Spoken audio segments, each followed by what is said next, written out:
Okay, so we'll be looking at whether this series converges or diverges. So this specific series, we can look at it as a summation of two different series, this series and this series. And if both of them converge, the series converges. If one of them converges and one of them diverges, the original series will diverge, because it'll just be a constant plus a value that's increasing without bound. And if they're both divergent, then the original series will be divergent. Okay, so let's look at our first series, which is 2n factorial over 2n plus 2 factorial. This expression can actually be simplified as, let me just rewrite it for clarity, 1 over 2n plus 2, 2n plus 1 as factors out. And we can write this as 4n squared plus 6n plus 2.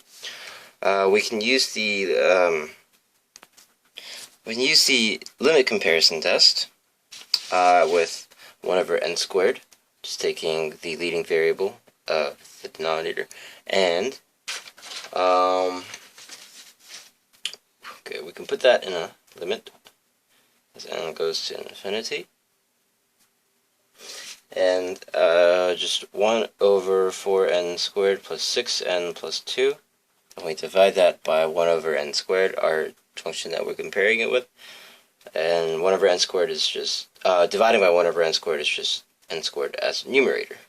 Okay. So this limit equals to 1 over 4.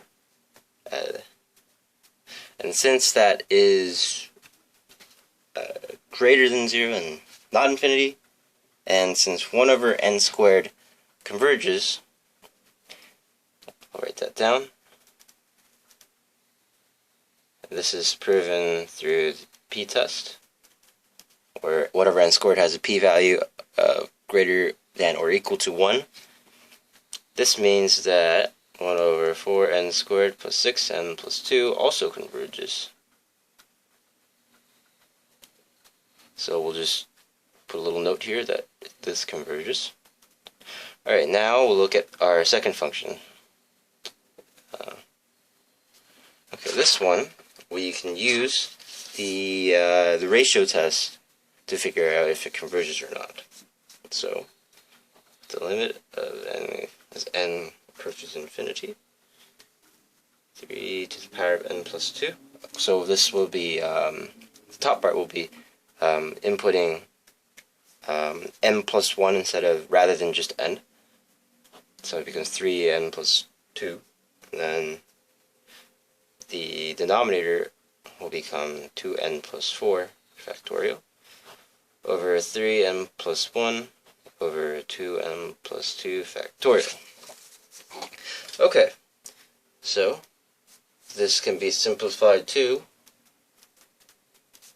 3 over 2n plus 4, 2n plus 3, which is equal to, as n approaches infinity, the denominator increases without bound, meaning this whole value will approach 0, the value of 0, which is less than 1. This means, through the ratio test, this means that this is a convergent series.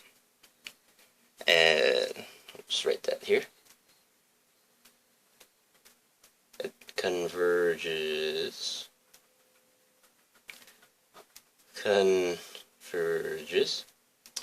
That means we have the addition of two convergent series. This means that our original series, this is convergent.